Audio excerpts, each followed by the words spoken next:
Channel. Oke, tes kedengeran gak ya suara aku? Kalau nggak kedengeran boleh tolong dikabarin ya.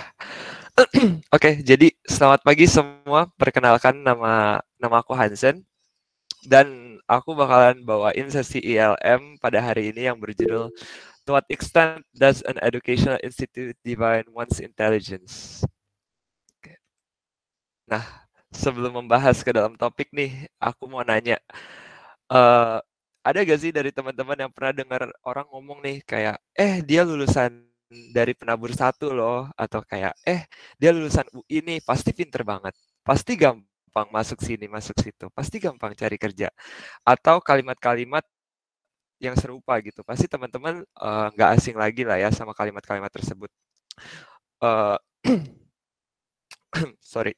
Nah, ternyata nih hal-hal seperti itu secara nggak langsung itu mendefinisikan kecerdasan seseorang berdasarkan institusi tempat mereka belajar loh. Nah, hal tersebut tuh memberikan persepsi bahwa murid atau mahasiswa lulusan tersebut tuh terlihat jauh lebih superior dari kita. Yang padahal sebenarnya tuh bisa aja enggak, bisa aja kita lebih pintar dari mereka bahkan gitu. Nah, di sini aku mau bahas tentang gimana di zaman sekarang tuh kecerdasan kita tuh didefinisikan hanya dari institusi tempat kita belajar, atau kayak kita lulus dari mana itu udah mendefinisikan kayak kita pinter atau enggak. Padahal seharusnya kan enggak seperti itu. Kecerdasan itu aspeknya banyak gitu. Nah, di sini aku bakal bahas tentang hal itu gitu. Next. Nah, kita semua pasti udah tahu apa itu intelligence atau kecerdasan gitu. Nah, berdasarkan salah satu kamus bahasa Inggris yang aku pakai ini Merriam-Webster ya, by the way, teman-teman. Intelligence atau kecerdasan itu merupakan suatu kemampuan dari seorang individu untuk belajar atau untuk menghadapi hal-hal atau situasi-situasi yang baru. Nah, tentunya teman-teman di sini pasti punya definisi sendiri untuk arti kata dari intelligence gitu. Apa sih intelligence menurut teman-teman? Nah, tapi menurut aku sendiri punya definisi sendiri nih sama apa sih yang dimaksud dengan intelligence gitu.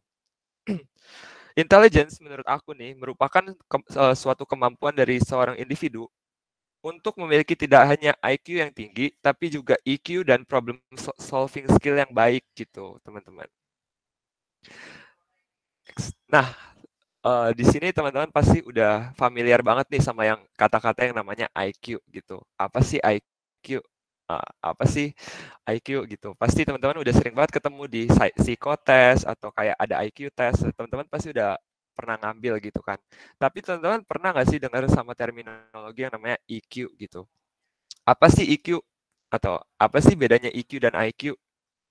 Nah, EQ atau yang juga dikenal sebagai emotional quotient adalah suatu kemampuan individu untuk memahami, menggunakan, dan juga mengelola emosi mereka sendiri dengan cara yang positif untuk merilis stres mereka, berkomunikasi dengan efektif, berempati, dan bahkan juga untuk meredakan konflik-konflik yang mereka punya gitu. Nah, intinya EQ itu merupakan sebuah kecerdasan seseorang dalam mengelola hal-hal yang bersangkutan dengan emosi mereka. Jadi yang bukan secara teknisnya gitu. Nah, sedangkan untuk IQ sendiri, IQ adalah suatu alat ukur untuk mengukur seberapa baik seseorang bisa menggunakan informasi yang ada dengan logik mereka untuk menjawab masalah atau menyelesaikan masalah-masalah yang ada gitu. Nah, dari sini kita bisa lihat nih kalau semua orang tuh membutuhkan gitu dua aspek ini, EQ dan IQ. Gak bisa cuma timpal sebelah gitu. Karena ibaratnya nih teman-teman, EQ dan IQ itu adalah yin and yang gitu. Walaupun beda, bertolak belakang. Yang satu emotional, yang satu technical gitu, tapi tetap kita butuh dua-duanya gitu. Jadi kecerdasan itu terdiri dari dua ini dan juga problem solving skill. Oke, next. Nah, berdasarkan dua slide sebelumnya nih, dari penjelasan aku tentang EQ dan IQ dan penjelasan aku tentang intelligence, itu kan kita akhirnya tahu nih definisi intelligence yang sebenarnya gitu. Dan dari kedua slide tersebut, kita juga bisa lihat kalau tempat atau institusi yang kita pilih bukanlah aspek terpenting gitu. Bukan aspek terpenting dalam melihat apakah kita cerdas atau enggak gitu. Jadi gimana kok bisa sih persepsi-persepsi kayak institusi mendefinisikan kecerdasan kita itu muncul gitu? Pasti ada akar dari permasalahannya. Nah, aku di sini ada 3 list nih, kenapa menurut aku nih 3 poin ini adalah alasan utama kenapa bisa persepsi itu muncul gitu. Yang pertama itu perbedaan dari kualitas-kualitas profesor atau pengajar yang ada pada institusi tersebut. Nah, pengajar tentunya pasti berperan penting gitu kan dalam suatu institusi. Di mana pengajar ini kalau misalnya nggak ada pengajar ya nggak ada belajar. Kalau nggak ada belajar ya institusinya jadi kurang berguna gitu kan teman-teman. Nah, semakin baik pengajar tersebut dalam mengajar, tentunya image dari institusinya juga bakal naik gitu. Oh, ini pengajar di institusi A bagus banget. Ih, ini pengajar di institusi B sering bolos. Itu kualitas dari profesornya yang menentukan persepsi-persepsi seperti itu. Alhasil persepsinya itu akan memberikan bahwa lulusan dari institusi A ini bakal memberikan lulusan yang terbaik atau sebagainya gitu. Nah, untuk poin kedua, tingkat penerimaan yang berbeda-beda pada setiap institusi. Hal ini tentunya membuat suatu institusi terlihat lebih bergengsi ketika acceptance rate mereka itu lebih rendah. Kenapa kenapa bisa lebih bergengsi atau kenapa bisa kelihatan untuk ini? Karena kita sebagai manusia itu kita punya ego, kita pengen diakui. Jadi ketika suatu universitas itu udah susah untuk masuk karena acceptance rate-nya rendah, kita semua tuh mau tervalidasi apakah kita salah satu dari yang pintar ini sih yang bisa masuk institusi sesusah ini gitu. Nah, akhirnya kenapa gimana? Akhirnya tuh persepsi muncul gitu, bahwa tidak sembarangan murid bisa masuk institusi tersebut. Ya, jadi cuma beberapa yang dipilih yang bisa masuk institusi tersebut. Jadi kelihatannya kan kayak, wah, murid A bisa masuk institusi B nih, keren banget gitu, dan sebagainya gitu. Nah, kedua poin tersebut itu tertuju kepada poin ketiga, di mana kedua poin sebelumnya itu menyebabkan munculnya perbedaan yang cukup signifikan pada image masing-masing institusi gitu. Sehingga orang lain tuh lebih memandang tinggi lulusan tinggi dari institusi yang lebih baik image-nya dibanding uh, mahasiswa atau murid yang lulus dari institusi biasa. Pandangannya itu udah beda gitu jadinya. Dari situlah awal mula kenapa bisa persepsi yang salah ini tuh muncul gitu. Nah, jadi apa benar dari situ apa benar kalau institusi pendidikan tempat kita belajar tuh mendefinisikan kecerdasan kita sebagai individu? Jawabannya iya dan tidak ya teman-teman. Nah, emang agak complicated jawabannya. Kenapa enggak? Kenapa iya? Nah, memang benar bahwa belajar pada institusi ternama memberikan kita some sort of advantage, bisa dibilang kayak advantage, di mana kita tuh bisa belajar pada tanda kutip di lingkungan yang lebih baik, teman-teman gitu. Nah, namun hal tersebut bukan berarti kita akan menjadi lulusan yang paling cerdas hanya karena kita bisa masuk institusi yang bagus itu. Misal, kalau misalnya saya masuk institusi A itu institusi terbaik di Indonesia. Nah, hanya karena saya masuk ke institusi A ini, bukan berarti kan saya bisa, bukan berarti saya adalah orang dengan tingkat kecerdasan yang paling tinggi. Kan nggak seperti itu konsepnya, teman-teman. Tentunya kecerdasan kita tidak bisa ditentukan hanya dari aspek itu.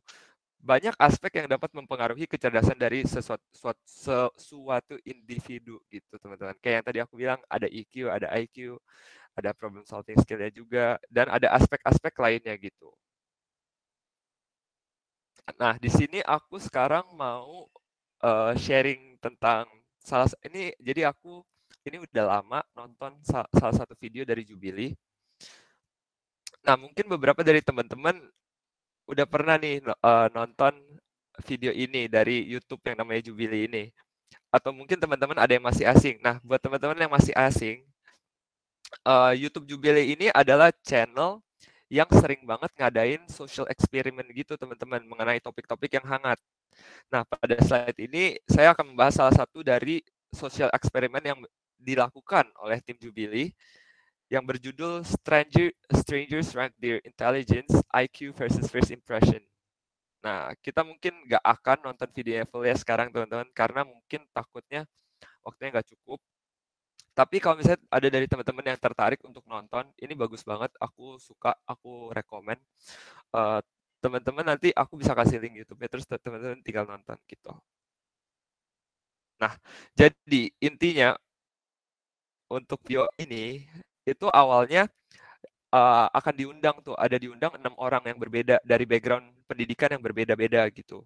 Kemudian mereka akan disuruh untuk saling memperkenalkan latar belakang pendidikan mereka masing-masing kepada satu sama lain itu. Jadi dari berenam ini mereka nanti akan saling mengenalkan diri mereka masing-masing. Ada yang dari Harvard University, ada yang dari Yale, ada yang dari Community College, ada yang hanya berpendidikan sebagai di sekolah militer gitu. Ada juga yang kayak gitu. Ada juga yang ikut law school, ada yang gelar dokter, dari beragam gitu-gitu jadinya. Nah, mereka tuh setelah memperkenalkan diri itu mereka diminta untuk nge-rank masing-masing dari mereka. Kira-kira siapa sih yang punya IQ-nya paling tinggi hanya berdasarkan eh, berdasarkan sorry, hanya berdasarkan ranking mereka sendiri gitu, hanya berdasarkan background pendidikan mereka gitu. Nah, tentunya setelah di rank itu kita bisa lihat kalau misalnya orang yang berpendidikan di Ivy League School yang udah gelarnya dokter itu di rank paling tinggi-tinggi tuh. Akhirnya apa? Akhirnya yang di paling belakang itu di rank salah salah satu partisipan ya yang punya background pendidikan militer itu akhirnya di rank paling rendah, selalu di nomor enemin gitu. Nah, oke, akhirnya sekarang kan mereka udah selesai nge-rank nih, kira-kira IQ mereka seberapa tingkat peringkat berapa gitu. Nah, abis itu akhirnya mereka disuruh ambil tesnya beneran nih, disuruh untuk ambil tes IQ gitu. Nah, setelah mereka ambil tes IQ, hasilnya itu cukup mengejutkan teman-teman. Ternyata yang belajar pada institusi pendidikan militernya itu tuh bukan yang paling rendah IQ-nya, melainkan dia tuh eh, ketiga yang paling tinggi gitu IQ-nya di antara yang lainnya. Jadi dia tuh bisa dibilang memiliki IQ yang lebih tinggi dari 3 orang lainnya gitu lah ya teman-teman. Nah di sini yang lebih mengejutkannya lagi, yang mempunyai gelar dokternya itu memiliki IQ yang paling rendah di antara yang lainnya. Jadi yang punya IQ community college yang mahasiswa atau lulusan dari community college-nya ini tuh juga memiliki IQ yang lebih tinggi dari si dokter ini. Nah, gitu. Nah, dari sini kita bisa lihat kan gitu kalau oh, ternyata nih orang yang berpendidikan latar belakang pendidikannya militer aja juga tetap bisa punya IQ yang lebih tinggi gitu. Berarti kan udah memang sih IQ doang nggak bakal menjustify kalau kita tuh lebih pintar dari yang lain gitu. Pasti ada aspek lainnya. Tapi dari sini juga mengindikasikan bahwa kita juga nggak bisa meremehkan orang hanya dengan pendidikan mereka militer maka IQ mereka lebih rendah gitu. Itu nggak seperti itu. Itu kan jatuhnya jadi stereotyping gitu teman-teman. Oke, lanjut ya teman. Nah, yang kedua ini referensi kedua aku sih. Jadi aku ada dua referensi teman-teman. Yang pertama dari YouTube tadi, yang kedua itu dari film Netflix. Ini sebenarnya film yang aku lagi nonton. Ada 9 season, tapi aku baru nonton 3 season. Beruntungnya film ini tuh sangat bersangkutan dengan apa yang aku pengen bahas hari ini gitu teman-teman. Nah, contoh yang kedua ini tuh datang dari salah satu series Netflix ya teman-teman, yang berjudul The Suits. Seri ini menceritakan tentang seorang pemuda. Aku bacain ya sinopsisnya by the way teman-teman. Nah, series ini menceritakan tentang seorang pemuda yang berhasil masuk dan bekerja secara diam-diam sebagai pengacara pada salah satu firma hukum yang terbesar, di mana firma hukum ini teman-teman itu sebenarnya cuma menerima pekerja mereka itu yang lulus dari Harvard doang. Jadi kalau misalnya ada pekerja yang pinter banget tapi lulusannya bukan Harvard, mereka bakal tolak secara mentah-mentah gitu. Nah, terus ada pada satu saat ini ada main karakternya ini dia gak sengaja masuk ke ruang interview untuk interview pekerjaan ya gitu. Nah akhirnya setelah interview, akhirnya si rekruternya ini dengan diam-diam itu merekrut dia yang padahal sebenarnya nggak boleh karena dia nggak punya pertama dia nggak punya background dari Harvard. Yang kedua dia itu belum pernah lulus dari sekolah hukum manapun. Jadi bayangin ada firma hukum yang merekrut merekrut karyawan mereka tuh yang bukan lulusan dari firma hukum itu gitu. tapi mau dijadiin lawyer pengacara gitu. Yang bukan lulusan dari Harvard atau bukan lulusan dari sekolah law, tapi mau dipekerjakan sebagai pengacara gitu. Nah, setelah dia masuk, akhirnya dengan kemampuan si main karakter ini, walaupun dia bukan lulusan dari Harvard Law School atau dari law school, dia tuh tetap bisa ngimbangin pekerja-pekerja lainnya yang lulusan dari Harvard gitu. Nah, dari sini kita bisa belajar dua hal nih, teman-teman. Yang pertama, persepsi kalau institusi itu mendefinisikan kecerdasan itu memang benar adanya. Bisa dilihat nih dari firma hukumnya yang cuma mau terima lulusan dari Harvard gitu, nggak mau terima lulusan dari institusi lainnya gitu. Walaupun ini cuma film, teman-teman, tapi ini mengindikasikan bahwa hal kayak gini tuh bisa aja ada gitu. Nah, yang kedua, kita juga bisa lihat dengan limitasi karakter yang ada, dengan limitasi dari main karakter yang ada, ya di mana dia nggak ke law school, terus dia juga nggak lulus dari Harvard, itu dia tetap bisa ngimbangin kemampuan dari para pekerja lainnya gitu.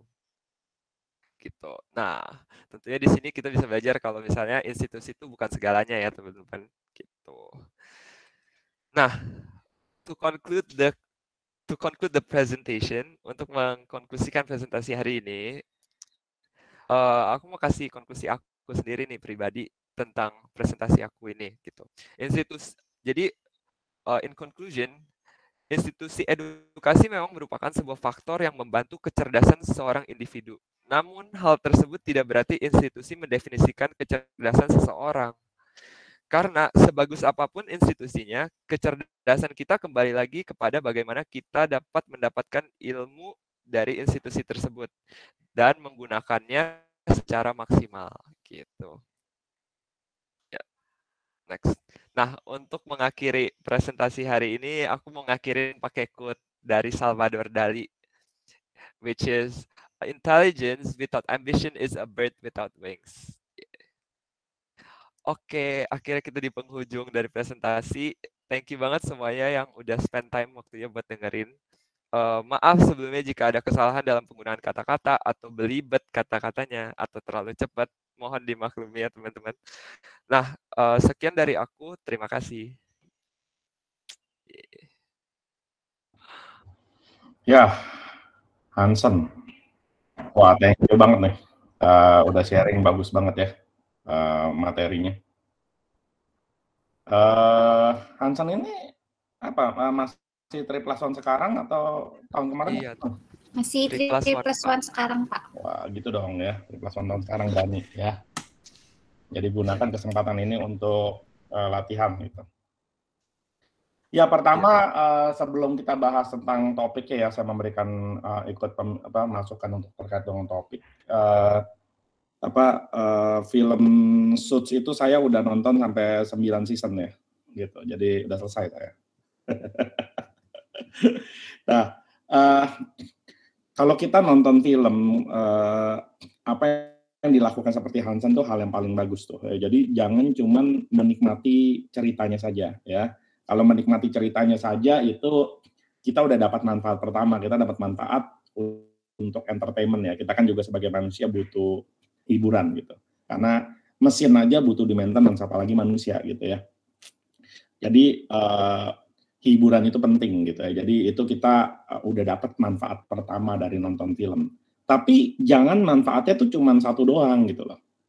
Ya, dapetin yang kedua yang seperti Hansen lakukan tadi ya, yaitu mendapatkan lesson learn-nya, pembelajarannya apa dari film yang kita tonton. Jadi kita dapatnya manfaatnya tuh dua tuh, double tuh.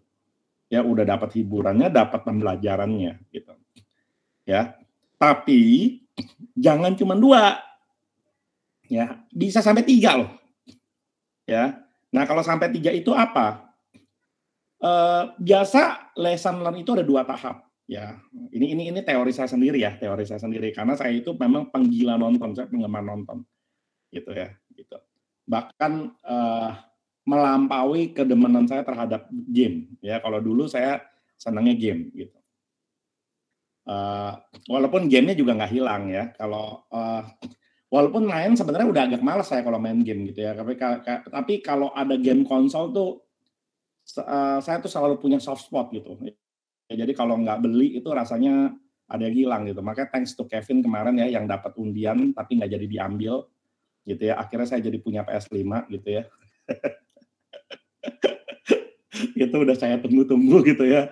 Tapi saya nggak terima kalau bayar premium gitu ya. Saya mesti bayar harga normal gitu. Jadi tunggu aja. Untung Kevin dapat ya, akhirnya saya dapat harga normal. Nah, kalau lesson learn-nya, ya yang pertama misalnya sebatas lesson learn yang memang yang sangat obvious gitu, yang sangat terlihat dari film itu gitu. Ya itu adalah lesson learn yang tingkat pertama gitu. Jadi itu baru dapat manfaatnya, itu baru yang kedua gitu ya. Tapi kalau kita mau dapat lesson learn lebih lagi, ya jangan cuman dari pembelajaran yang dapat dari secara nyata ya di dalam filmnya. Misalnya kalau contoh ya di film Avenger Endgame gitu ya, itu kan akhirnya si Iron Man itu mengorbankan dirinya, dia kemudian mentikin jari, akhirnya dia meninggal gitu ya, gitu loh. Nah lesson learn-nya kan kelihatan tuh ya bahwa orang itu bisa bisa mengorbankan dirinya untuk orang lebih luas gitu ya. Itu kan sesuatu hal yang sangat jelas terlihat gitu. Ya, gitu. Itu lesson learn yang pertamanya gitu. Tapi kalau kita mau dapat lesson learn kedua tuh dapati dari pengamatan kita terhadap dunia itu gitu. Ya, itu yang jarang orang sering luput untuk mendapatkan lesson learn itu gitu. Misalnya contohnya di film The Suits ya. Yang belum nonton saya saranin nonton deh. Minimal season 1 dah. Ya, kalau sampai season 9 sih ya itu benar-benar orang yang demen aja walaupun ceritanya memang udah nggak seseru waktu season awal gitu. Ya biasalah kalau udah ditarik berseason-season ya udah kehilangan magic ya gitu. Tapi ya tetap bagus gitu karena saya memang suka film lawyer gitu ya. Tapi kalau minimal buat kalian nonton satu season pertama aja gitu. Nah, kalau kamu nonton di film Suits ya, di situ kamu bisa mendapatkan lesson learn tahap kedua itu yang saya bilang, itu manfaat ketiga tuh. Ya, tahap kedua tuh amati dunianya. Oh, ternyata ya yang namanya dunia lawyer itu di Amerika tuh sebuah perusahaan consulting firm itu baru akan merekrut kalau dia itu dari alma mater yang sama. Ya, misalnya dia consulting firm yang partnernya dari Harvard University gitu ya, maka dia akan merekrut orang-orang dari Harvard juga, jadi segitu loyalnya terhadap alma mater gitu loh. Ya, nah orang yang mikir lessonnya sampai tahap itu tuh jarang tuh. Ya, biasanya cuman ya sebatas film. Oh ya kadang-kadang kita bisa memenangkan perkara walaupun kita nggak punya gelar. Itu kan yang terlihat di dalam videonya gitu. Yang penting secara kontennya kita paham, itu sangat terlihat gitu. Tapi bahwa kita bisa mendapatkan lesson learn dari ternyata Harvard orang itu sangat loyal terhadap alma maternya. Gitu loh, bahkan dia sampai rela masuk ke Harvard supaya dia bisa masuk ke consulting firm yang dia pengen di partner situ, sampai segitunya loh.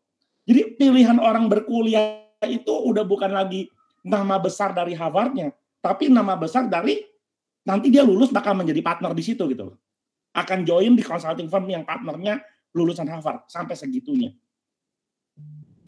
Nah, itulah yang menginspirasi saya kenapa saya aktif di Ikatan Keluarga Alumni Bina Nusantara. Gitu. Saya tuh punya keinginan suatu saat gitu ya. Mimpi saya gitu ya. Suatu saat orang bakalan mau masuk BINUS bukan karena pengen BINUSnya, tapi pengen join misalnya di perusahaan Excelis misalnya gitu. Ya. Kalau di Excelis itu, nah bahkan di perusahaan besar tertentu ada tuh yang udah melakukan gitu ya. Kalau dia cuma lulusan ITB atau universitas tertentu gitu ya. Nah misalnya ya kalau kita bilang Excelis ini mudah menerima yang lulusan BINUS misalnya begitu. Ya, saya pengen banget masuk Excelis, oleh karena itu saya masuk BINUS supaya saya nanti masuk Excelis misalnya begitu. Ya, jadi itu tuh mimpi saya terhadap Ikatan Alumni. Makanya saya aktif di Ikatan Alumni BINUS, saya aktif di Ikatan Alumni Prasetya Mulia karena punya mimpi yang seperti itu juga. gitu ya, jika sampai sebegitu kuatnya tuh ikatan alumni gitu. Nah, itu saya terinspirasi itu dari film Suits. Ya, gitu. Saya kan nonton Suits itu udah dari zaman kapan? Bayangin 9 season loh. Ya. Jauh dari sebelum saya ikut aktif di ikatan alumni gitu. Ya, jadi itu contoh kamu bisa mendapatkan lesson learn yang ketiga tuh dari faktor-faktor itunya gitu. Ya misalnya kamu juga bisa lihat bahkan ya ini bisa masuk ke lesson learn yang ketiga, bisa juga sebenarnya lesson learn yang keempat ya. Kalau bawa orang rekrut hafal alumni pun itu kan bagian dari storyline ya. Storyline-nya memang udah dirancang. Tapi kamu bahkan bisa mendapatkan lesson learn di luar dari storyline.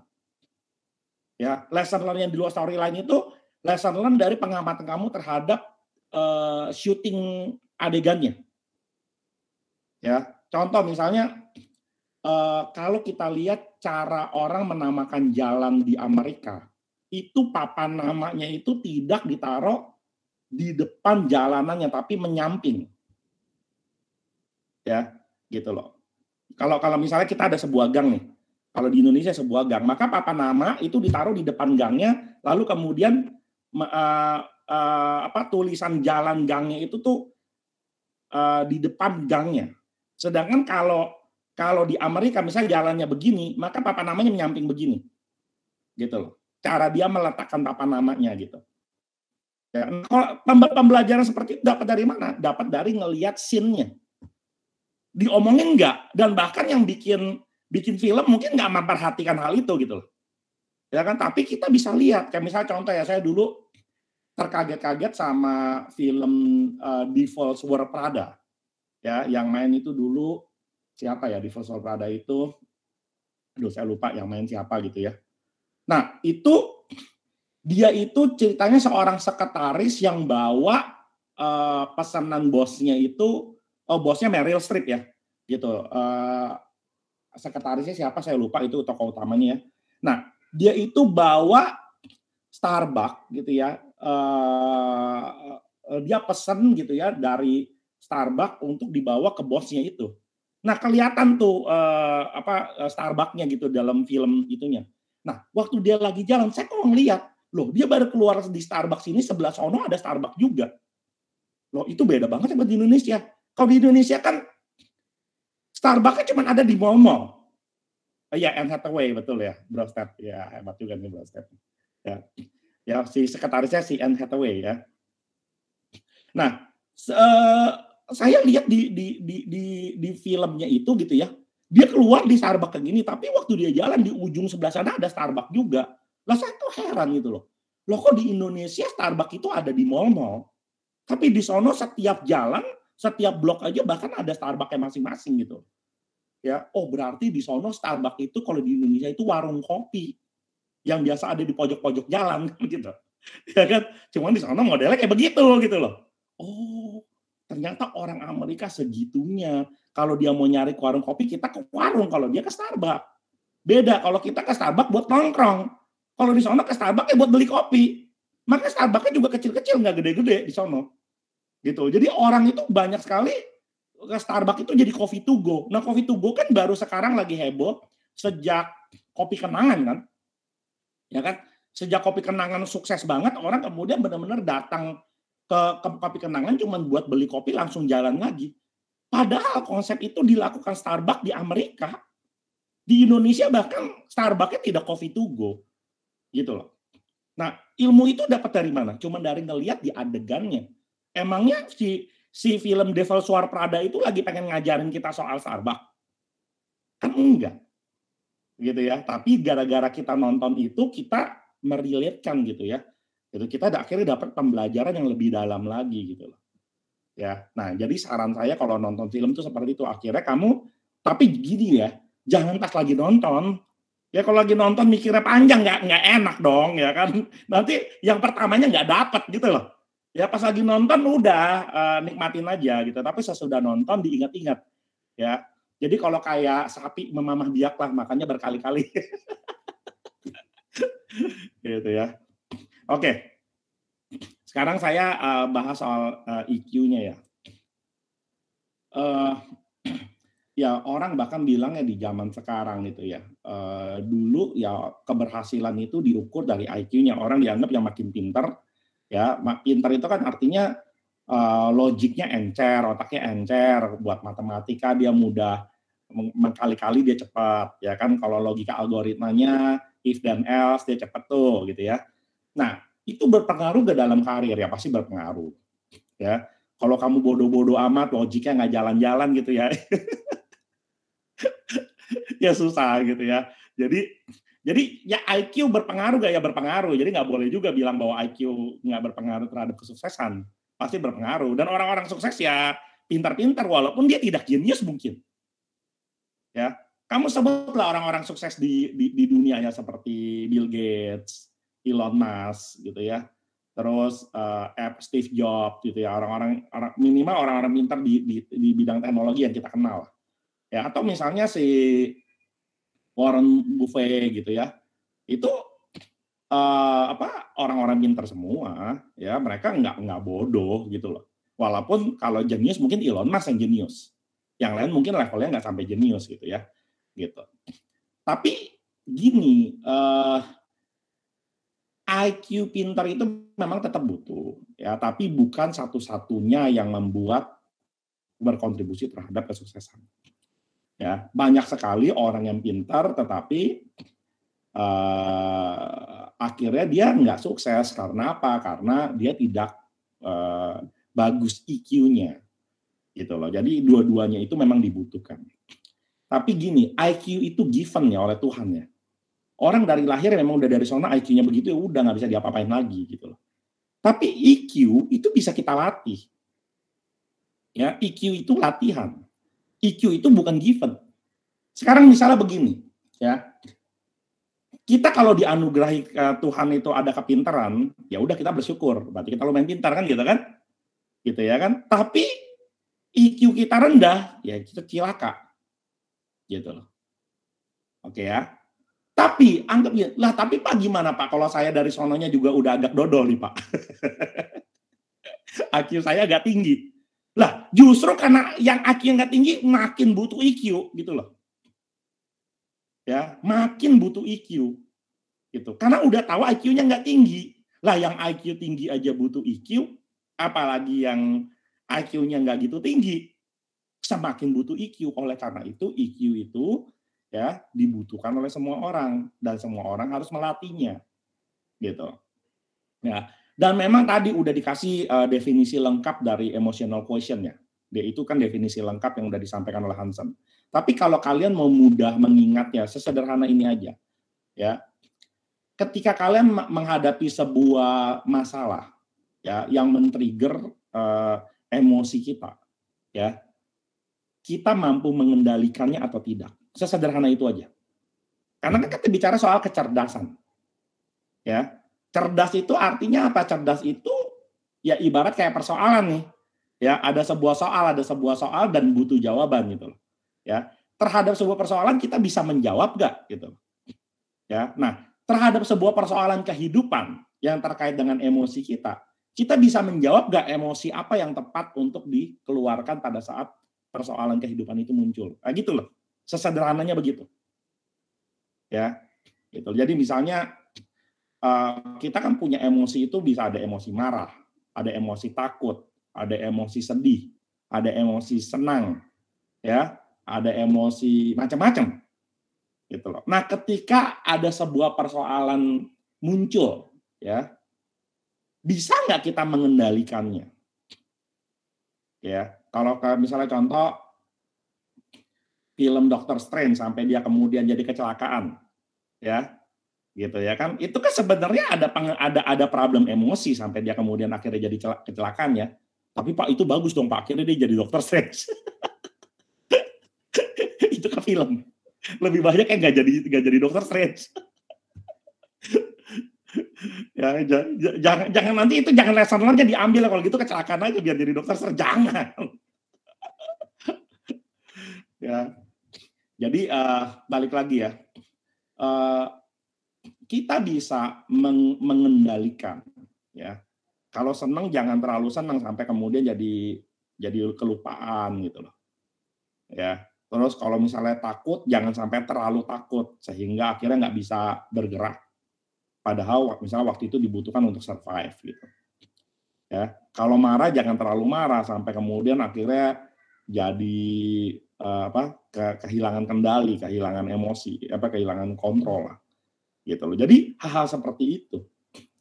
Dan tepat banget ya pagi ini saya baru nonton video YouTube biasalah forward-an gitu ya, dan itu sangat terkait dengan EQ ya.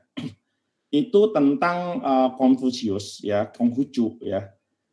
Konghucu itu jangan disamakan, dianggap itu sebagai sebuah agama ya. Sebenarnya Konghucu itu bukan agama. Ya, jadi kalau orang menganggap ada agama Konghucu itu salah kaprah gitu. Ya, karena Konghucu itu dia tuh mengajarkan kehidupan sebenarnya. Jadi relation antar manusia, lebih tepatnya begitu sih sebenarnya. Ya, sedangkan agama itu kan urusannya kepada Tuhan ya. Gitu. Sedangkan Konghucu itu lebih banyak mengatur kepada orang tua, kepada sesama. Dia lebih banyak kayak begitunya tuh. Gitu.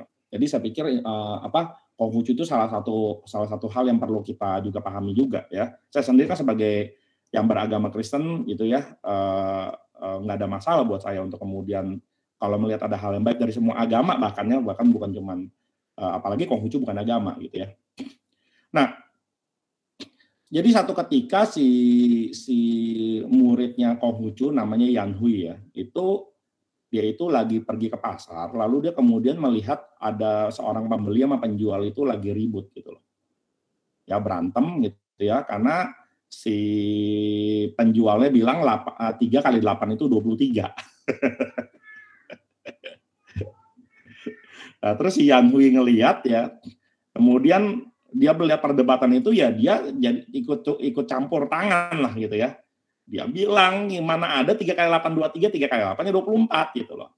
Tapi si penjualnya itu ngotot gitu. Ya, si penjualnya itu ngotot 3 kali 8 itu 23 gitu. Ya, akhirnya malah jadi ributnya sama si Yan Hui ini, si penjualnya. Tadinya si penjual apa pembelinya yang ribut, malah penjualnya sama si muridnya Konghucu ini, si Yan Hui ini. Gitu, jadi ribut gitu. Lalu kemudian akhirnya sampai bilang begini, oke, kalau nggak percaya kita datang ke guru lu dah.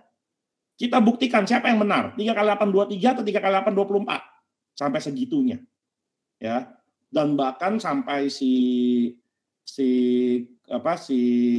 penjualnya itu begitu yakinnya dia bilang, kalau sampai gua salah, gua potong kepala gua, sampai segitunya. Gitu. Ya, sedangkan si Yan Hui karena dia juga udah terlibat emosi gitu ya, dia bilang kalau gitu, kalau sampai gue yang salah, gue rela kehilangan pekerjaan gue, gitu. Kira-kira begitu. Ya, jadi mereka berdua akhirnya maksudnya kehilangan pekerjaan, jadi udah nggak jadi muridnya Konghucu lagi ya, karena kan kalau zaman dulu itu kalau lu udah jadi murid itu lu udah full time lah gitu. Lu akan ngikut guru lu gitu sampai seterusnya gitu. Jadi kalau dulu tuh hubungan guru sama murid tuh segitunya. Ya, jadi jangan bayangin guru sama murid itu kayak zaman sekarang ya. Kalian cuma ketemu di kelas gitu, nggak begitu. Hubungan guru sama murid itu lu sampai ngikut guru lu sampai hidup dalam itu bersama-sama guru lu ngikut dia seterusnya gitu. Ya, itu hubungan guru murid kayak dulu kayak gitu. Nah, waktu mereka berdua menghadap ke Konghucu dan kemudian diceritakan tentang 3 kali 8 itu dan kemudian diceritakan soal pertaruhannya, akhirnya Konghucu bilang yang benar malah si penjual. 3 kali 8 20 sama dengan 23. Gitu. Terus si penjualnya merasa senang gitu ya. Ya udah dia happy gitu ya. Selesai. Si Yan Hui-nya sakit hati. Ya, Yan Hui-nya sakit hati lalu kemudian ya karena dia udah bilang bahwa dia mengundurkan diri ya dari muridnya Konghucu, dia pamit dengan membawa kekesalan gitu loh. Ya, membawa kemarahan kepada Konghucu gitu ya. Dia bilang kalau memang seperti ini memang lu bukan guru yang layak gue ikutin gitu. Ya kan, karena gue bener kok gitu loh. Si penjualnya salah kok gitu. Ya.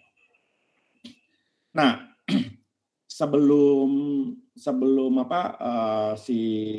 si Yan Hui-nya pisah gitu ya dengan gurunya si Konghucu itu kemudian memberikan wejangan terakhir gitu. Wejangannya begini. Kalau kamu lagi terlalu marah, ya, janganlah mengambil keputusan lagi pada saat marah. Itu wejangannya. Ya. kamu pastikan dulu situasinya ya sebelum benar-benar kamu yakin apa yang terjadi gitu. Ya. Itu wejangan terakhir dari Konghucu gitu. Nah, terus kemudian si Yan Hui pulang gitu ya, masih membawa kekesalan pada gurunya ya kan, dan itu udah sampai malam ya, dia malam gitu ya. Terus dia juga nggak mau mengganggu istrinya yang lagi tidur gitu ya. Jadi dia diam-diam dia masuk, tapi dia lihat di ranjang istrinya itu ada orang lain. Saat itu si Yan Hui sangat marah, dia pikir istrinya selingkuh ya. Dia udah siap bawa pedang, udah pengen ditebas tuh orang yang di dalam itunya gitu loh, di dalam ranjang itu gitu. Ya. Tapi si Yan Hui teringat pesan si Konghucu itu, kalau lagi marah jangan ambil keputusan. Kalau ada yang belum jelas coba perjelas gitu loh. Ya. Jadi yang tadi dia mau nebas, dia kemudian menahan dirinya untuk tidak menebas pedang itu gitu ya. Terus dia buka selimutnya, ternyata itu adik istrinya yang cewek juga gitu loh. Memang lagi nginep ternyata gitu loh. Ya kan? Si Yan Hui langsung lemes gitu ya. Gitu. Jadi kalau dia terlanjur mengikuti emosinya itu mati itu adiknya itu. Ya, kena tebas, dibakar sama api cemburu. Ya. Lalu si Yan Hui besokannya dia pergi ke gurunya, terus dia bilang kepada gurunya, kok bisa Konghucu tahu gitu loh bahwa dia akan seperti itu, ya. Si Konghucu bilang, ya, pada dasarnya saya memahami kamu nggak terima atas situasi yang udah terjadi gitu. Ya, jadi kamu pergi membawa amarah, dan pasti ketika kamu bawa amarah akan ada keputusan-keputusan buruk yang terjadi gitu loh.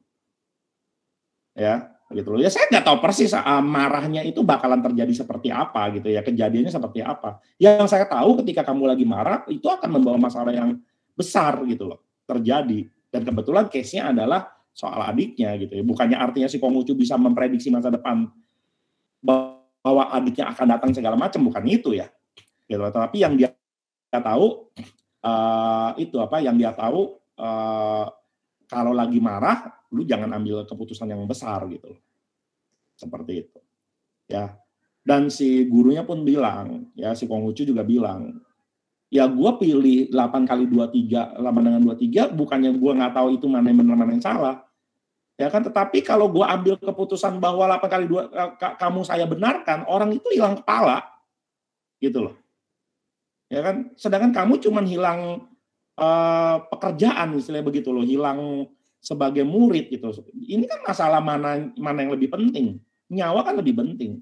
Jadi saya menyelamatkan nyawa dia, maka dengan menyebutkan 8x23 supaya dia nggak potong kepala. Ya. Ya kalau zaman dulu orang kalau ngomong itu dipegang mulutnya ya. Ya jangan kayak sekarang. Kalau misalnya kayak sekarang itu kemarin tuh ada politisi tuh. Kalau sampai si Jokowi menang, saya akan jalan kaki dari Jakarta sampai Jogja. Kejadiannya nggak jalan juga. Gitu ya. Ya kalau zaman sekarang orang tinggal ngomong aja gitu ya, tapi nggak dilakukan gitu. Ya. Jadi di sini kita belajar yang namanya pengendalian emosi. Gitu.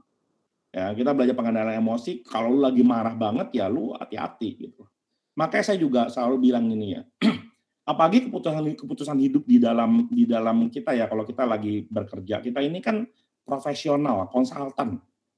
Ya, kita itu menghadapi customer klien. Gitu ya. Urusannya bukan cuma sekedar benar atau salah. Benar memang harus diperjuangkan.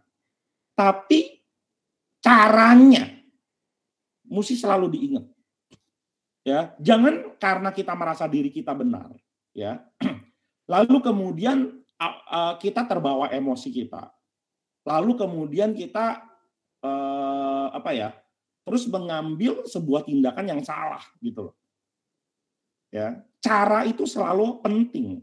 Ya, kebenaran harus selalu diperjuangkan, tapi dengan cara yang benar. Ya, nah, hal yang benar diperjuangkan dengan cara yang benar itu disebut namanya efektif. Ya, percuma kalau kita hanya benar saja, caranya salah, akhirnya kita tidak efektif. Efektif itu apa? Efektif itu mencapai target yang diharapkan. Kalau misalnya gini ya, kita mau mau melempar sebuah target ya, misalnya ada apel lagi bertengger di atas pagar gitu ya. Lalu kemudian kita mau melempar batu untuk mengenai apel itu gitu. Ya. Kalau kita lempar batu ke apel itu walaupun jalannya muter-muter, tapi akhirnya lempar batu apelnya jatuh. Artinya kan targetnya diharapkan tercapai. Apa yang diinginkan tercapai itu namanya efektif. Walaupun lemparnya muter-muter loh. Ya. Nah, lempar muter-muter itu bicara soal efisien. Itu tidak efisien tapi efektif karena lemparnya muter-muter. Apalagi kalau lemparnya langsung straight. Ya, lemparnya langsung berarti efisien, kena pula efektif. Tapi ada juga orang yang efisien nih, lempar langsung zet tapi nggak kena. Dia berarti efisien tapi tidak efektif. Lah apa gunanya kamu efisien tapi tidak efektif? Ya, apa gunanya langsung straight pun tapi nggak mencapai target, apalnya nggak jatuh, nggak ada gunanya. Lebih penting apalnya jatuh. Jadi efektif harus tercapai dulu, baru kemudian efisiennya dipikirkan, efisiensinya dipikirkan. Jadi kalau bisa dua-duanya itu paling ideal. Tapi kalau bisa memilih salah satu, pilihlah efektif. Ya, sama juga ketika kamu lagi soal yang tadi, kamu memperjuangkan kebenaran. Bahkan sampai tertrigger emosi, lalu kemudian kamu melakukan tindakan yang salah. Bisa jadi yang kamu perjuangkan itu malah akhirnya tidak diterima sama orang, tidak solve gitu loh. Ya, karena cara kamu salah, kamu terlibat dalam emosi kamu gitu loh. Ya, gitu loh. Akibatnya tidak efektif gitu. Ya. Jadi itu masukan dari saya. Waduh, ini masukan dari saya panjang banget nih, udah sampai jam 10. Udah tinggal 3 menit lagi. Oke, ada yang mau nambahin nggak? Ya udah 3 menitnya dari saya. Ya, silakan Pak Markus. Oke, sedikit aja ya. Jadi kalau intelijensia tadi udah panjang lebar dibahas. Saya mau menambahkan supaya lebih baik ya, lebih lengkap. Kebetulan minggu lalu saya bikin bahan renungan ya. Itu mengenai hikmat ya. Nah, kadang-kala kita bingung hikmat itu apa, dan kita nggak bisa mengaplikasinya karena kita nggak tahu ya hikmat itu apa dan bagaimana gitu. Ya. Jadi hikmat itu sebenarnya tinggal bersama-sama dengan kecerdasan atau pengetahuan. Ya. Nah, jadi hikmat itu kayak begini, kalau kita melihat anak kita misalnya ya sedang giat-giatnya dia menyenangi suatu hal begitu ya. Karena saking senangnya dia lakukan itu terus-menerus begitu ya. Walaupun halnya positif, tapi akhirnya menyita waktu dia yang lainnya untuk satu hal tersebut itu saja begitu. Nah, kalau secara pengetahuan kita paham bahwa seorang anak itu tidak boleh beraktivitas hanya satu itu aja. Ya, secara pengetahuan ya. Tapi apakah kita cukup berhikmat untuk dapat memberitahukan ya bahwa sebenarnya hidup lu tuh harus variatif ya, banyak hal yang mesti lu kerjakan ya, center of life bukan cuma hanya satu dan lain sebagainya ya. Tapi karena dia lagi semangat dan lagi ini langsung misalnya kita langsung blok begitu ya, langsung kita tegur keras gitu, kamu ngapain sih kerjanya itu aja, nggak ada yang lain apa, padahal dia lagi seneng gitu ya. Yang kita mau sampaikan itu benar ya, untuk menasihati dia, tapi caranya yang salah. Nah, jadi dalam renungan itu saya mendapat kesimpulan juga bahwa hikmat itu sebenarnya ialah cara untuk mengaplikasikan pengetahuan. Ya, sehingga ketika kita mau merespon atau melakukan suatu hal, itu kita perlu juga memperhatikan masalah satu yang berarti apa? Timing. Ya. Kalau dikatakan tadi ada kecerdasan emosi, ya itu juga masalah timing juga, ya. Kalau tadi langsung ditebas, saat itu juga bereaksi, berarti timing ada problem di situ, ya, terlalu cepat untuk mengambil kesimpulan. Ya. Jadi berhikmat itu juga mengenai suatu hal, yaitu waktu yang tepat untuk kita dapat mengambil suatu kesimpulan, ya, untuk merespon suatu hal, begitu ya. Nah, jadi itu yang saya pikir penting, dan yang kedua ialah yang terakhir. Kalau begitu bagaimana caranya mendapat hikmat, begitu ya. Ya sekali lagi karena kita semua ini orang beragama ya, kita harus berdoa untuk memintanya, gitu ya. Jadi hanya yang Maha Kuasa yang bisa memberikan hal itu. Kalau kita istilahnya pengetahuan bisa kita isi, kita bisa belajar. Tapi kalau hikmat itu hanya datang dari yang Maha Kuasa. Kita harus memintanya supaya itu diberikan kepada kita dan kita bisa berhikmat. Dan penting ya, kenapa kita harus berhikmat? Karena ini melebihi dari segala sesuatu. Ya. Banyak kita lihat orang sangat pintar ya, sangat-sangat pintar, tapi akhirnya hidupnya berantakan. Banyak kita lihat ya. Tapi sebaliknya ada orang yang mungkin nggak lulus SMP, SMA ya, tapi dia hidupnya bisa dia manage dengan baik. Orang-orang segan terhadap orang itu begitu ya. Mungkin dia nggak sampai S3, nggak sampai profesor, tapi dia sangat disegani oleh lingkungan sekitar misalnya. Ya karena dia mempunyai hikmat, kalau menurut saya begitu. Ya jadi itu aja tambahan dari saya. Terima kasih. Oke, thank you Pak Markus.